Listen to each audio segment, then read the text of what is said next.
तो आज एक छोटी सी कहानी सुनते हैं। एक ऐसी कहानी जो एक बहुत बड़ा सवाल उठाती है, और सवाल भी ऐसा जो मुझे लगता है हम सबके मन में कभी ना कभी तो आता ही है। तो सवाल ये है कि भाई असली दौलत है क्या? क्या ये वो है जो बैंक स्टेटमेंट में दिखती है, या फिर वो जो दिल को, मन को महसूस होती है? चलिए इसी सवाल का जवाब ढूंढने के लिए इस कहानी में चलते हैं। तो कहानी की शुरुआत होती है एक बड़े से हलचल वाले शहर के पार्क से, और इसी पार्क में दो बिल्कुल ही अलग दुनियाओं के लोग एक दूसरे से मिलने वाले थे। एक तरफ है आर्यन, एक बड़ी सॉफ्टवेयर कंपनी के मालिक। महंगे डिजाइनर सूट, चमचमाती घड़ी और फोन पर हमेशा लाखों की डील्स की बातें, लेकिन चेहरे पर सिर्फ तनाव और बेचैनी। और फिर दूसरी तरफ है काका, उसी पार्क के माली। बहुत ही सादे पुराने कपड़े, चेहरे पर उम्र की लकीरें और हाथ में घर का बना एक मामूली सा पराठा। पर उनके चेहरे पर गजब का सुकून था, एक बहुत गहरी शांति। अब हुआ ये कि आर्यन का दिन कुछ खास अच्छा नहीं जा रहा था। उनका एक बड़ा प्रोजेक्ट फंस गया था और वो बुरी तरह परेशान थे। और तभी उनकी नजर पड़ती है सुकून से अपना पराठा खाते हुए काका पर। बस अपनी सारी फ्रस्ट्रेशन, सारी झुंझलाहट लेकर वो सीधा काका के पास पहुंच गए, और फिर उन्होंने वो सवाल पूछ ही लिया जो उन्हें अंदर ही अंदर खाए जा रहा था। वो बोले, काका, आप इतने गरीब हैं, दिन भर इस मिट्टी में काम करते हैं, फिर भी इतने खुश कैसे रहते हैं? मेरे पास तो सब कुछ है, पर फिर भी रातों को नींद नहीं आती। ये सिर्फ एक सवाल नहीं था, आप समझिए, ये एक तरह से मदद के लिए पुकार थी। काका ने आर्यन की बेचैनी को देखा, उसे समझा, और वो बस मुस्कुरा दिए। और फिर उन्होंने दौलत को देखने का, दुनिया को समझने का एक बिल्कुल ही अलग नजरिया आर्यन के सामने रख दिया। काका ने अपनी पूरी फिलॉसफी को, अपनी बात को 3 बहुत ही आसान हिस्सों में बांटकर समझाया। उन्होंने बताया कि चीज़ों की कीमत और उनकी असली कदर में क्या फ़र्क होता है। तो ये 3 बातें क्या थीं? पहली, ज़रूरत और ख्वाहिश के बीच का फ़र्क। दूसरी, वक्त की असली कीमत क्या है। और तीसरी, सुकून का बिस्तर। चलिए एक एक करके इन तीनों को ज़रा समझते हैं।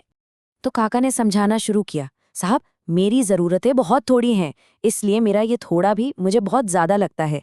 लेकिन जो ख्वाहिशें होती हैं ना, वो तो पहाड़ जैसी होती हैं, कभी ख़त्म ही नहीं होती। और इसीलिए इंसान के पास कितना भी ज़्यादा क्यों ना हो, उसे हमेशा कम ही लगता है। मतलब यहाँ बात कम या ज़्यादा की थी ही नहीं, बात थी संतुष्ट होने की। फिर काका दूसरे पॉइंट पर आए, वक्त की कीमत। उन्होंने कहा, साहब, आप जैसे लोग वक्त को पैसा बनाने में लगा देते हैं, और इस भाग-दौड़ में अपनों के लिए ही वक्त नहीं बचता। मैं तो वक्त को जीने के लिए इस्तेमाल करता हूँ, इसीलिए मेरे पास शायद कुछ और ना हो, पर सुकून ही सुकून है। और फिर आई तीसरी और आखिरी बात, सुकून का बिस्तर। काका बोले, आपके पास लाखों का महंगा गद्दा तो है, पर उस पर सोने के लिए भी नींद की गोली खानी पड़ती है। और मैं दिन भर मेहनत करके जब इस मिट्टी पर भी लेटता हूं ना, तो जन्नत जैसी नींद आती है। तो देखिए, यही फर्क है खरीदे हुए आराम में और कमाई हुई शांति में। काका की ये बातें थीं तो बहुत सीधी साधी, लेकिन उन्होंने आर्यन के दिलो दिमाग पर बहुत गहरा असर डाला।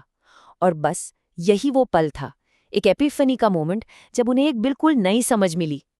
आर्यन एकदम खामोश हो गए। उनके पास कहने के लिए कुछ भी नहीं बचा था।